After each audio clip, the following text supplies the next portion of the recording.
ఇల్లేమో దూరం అసలే గాఢాంధకారం దారంతా గోతులు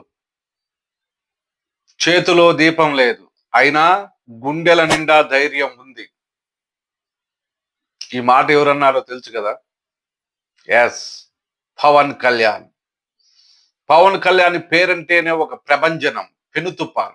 పవన్ కళ్యాణ్ మాట అంటేనే ఒక శాసనం, సంచలనం. అసలు పవన్ కళ్యాణ్ పార్టీ ఎందుకు పెట్టాల్సి వచ్చింది? అసలు దేనికోసం పెట్టాడు? పార్టీ పెట్టక ముందు ఏం చెప్పాడు? ఇప్పుడు ఏం జరుగుతుంది? ఒక్కసారి జనంలోని మాట మన మాటగా, మన ముందున్న మాటగా ఒకసారి చర్చించుకుందాం.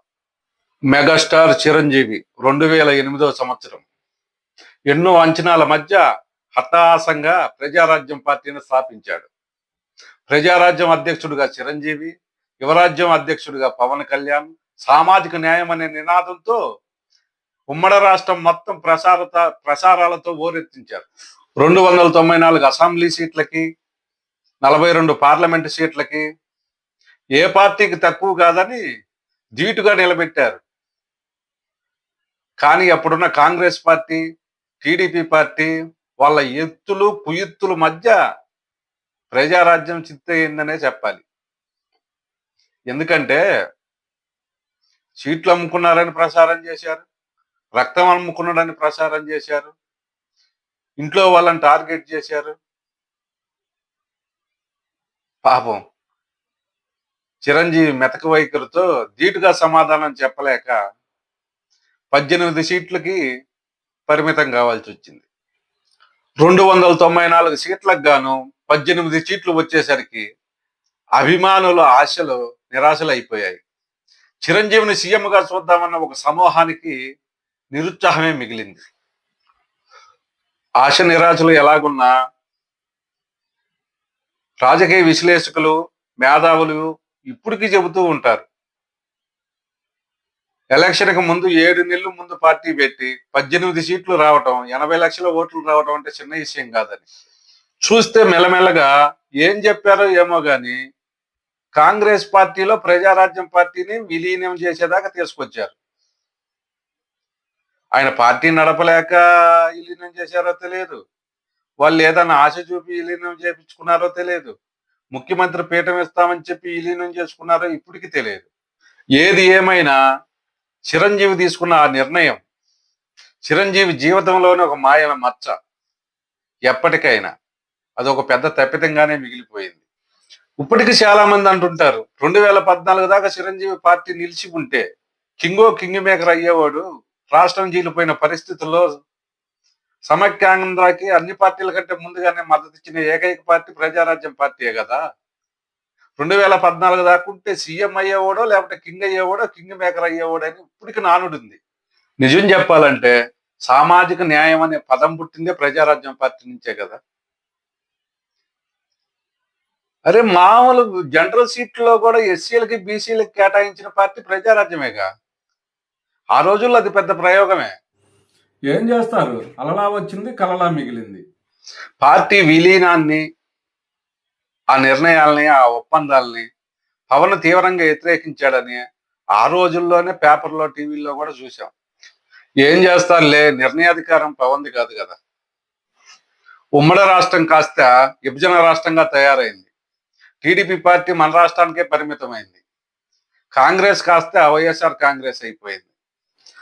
ఆ రెండు రాజకీయ పార్టీల ఎక్కిరింపులు, ఆ రెండు సమూహాల కవ్వింపులు పౌరుషం చంపుకోలేక పంతం పట్టి 2014లో పుట్టిన పార్టీయే జనసేన, పవన్ కళ్యాణ్ పార్టీ.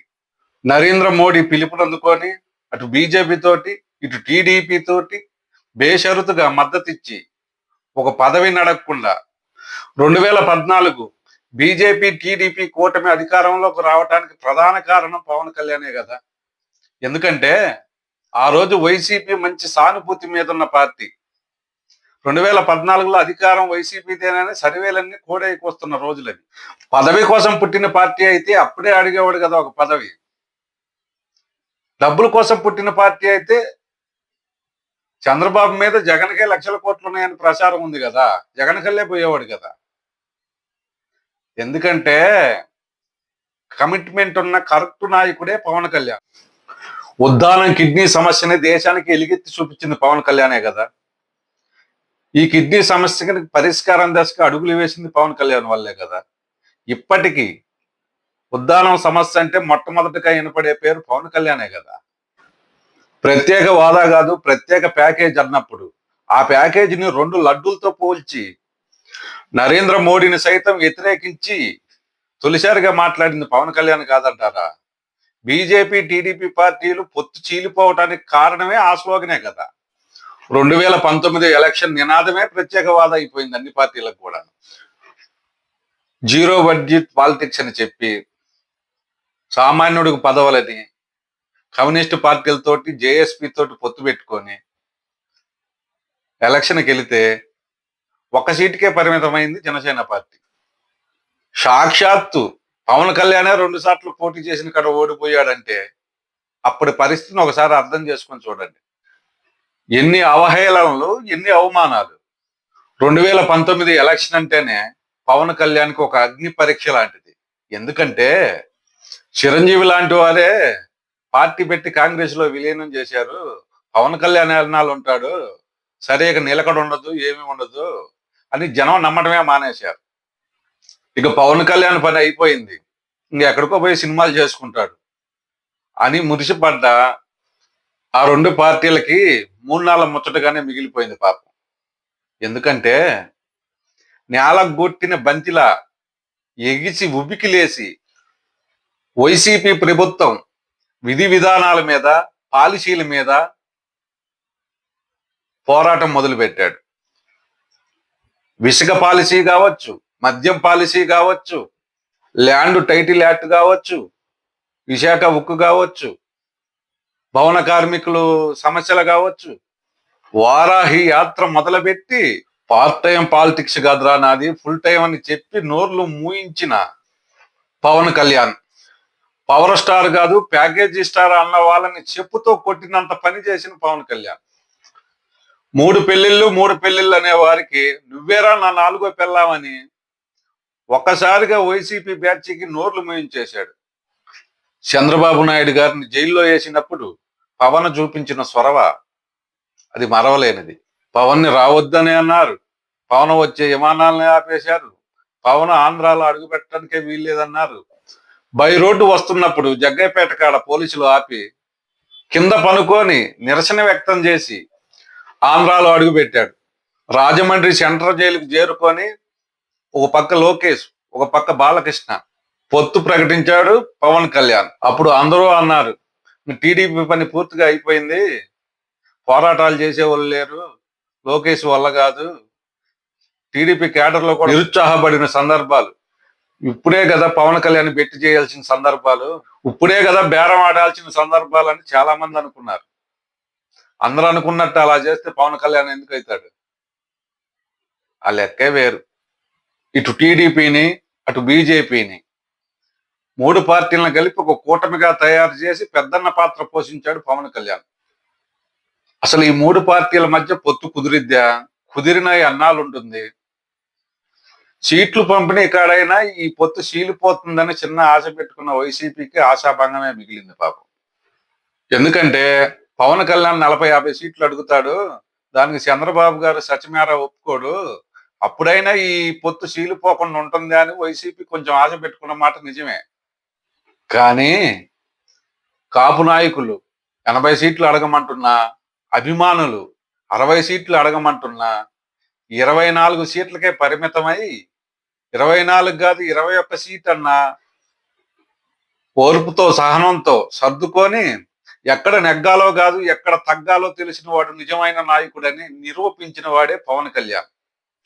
ఎన్ని సీట్లు తీసుకుంది ముఖ్యం కాదు, తీసుకున్న ప్రతి సీటు గెలవాలని ఒక నినాదం ఇచ్చి, ఒక లక్ష్యంగా చేసుకొని, ఒక పిలుపునిచ్చి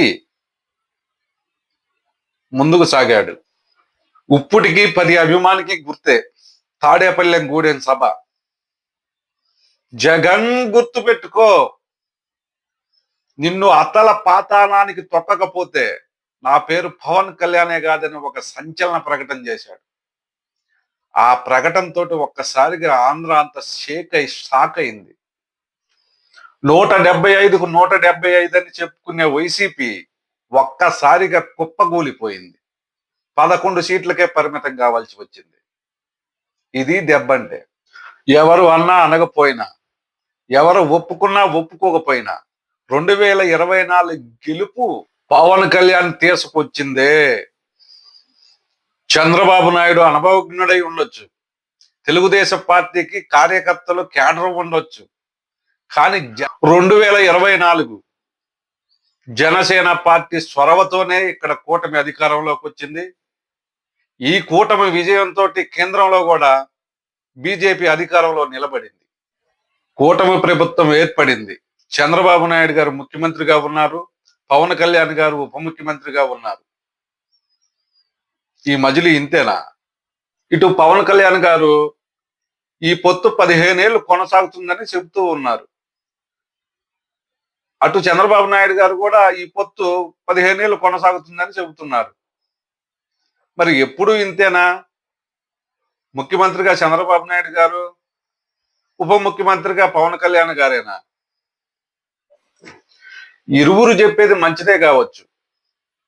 సుస్థిర పాలన, జనాలకి మంచి చేయాలంటే ఒక చిరస్థమైన పరిపాలన ఉండాలనేది. మరి జన సైనికుల కోరికేంటి? వీర మహిళల ఆశలేంటి? ఉప ముఖ్యమంత్రి కాదు, మంత్రి కాదు, కేంద్ర మంత్రి కాదు, ఓన్లీ ఒకటే, ముఖ్యమంత్రిగా చూడటం.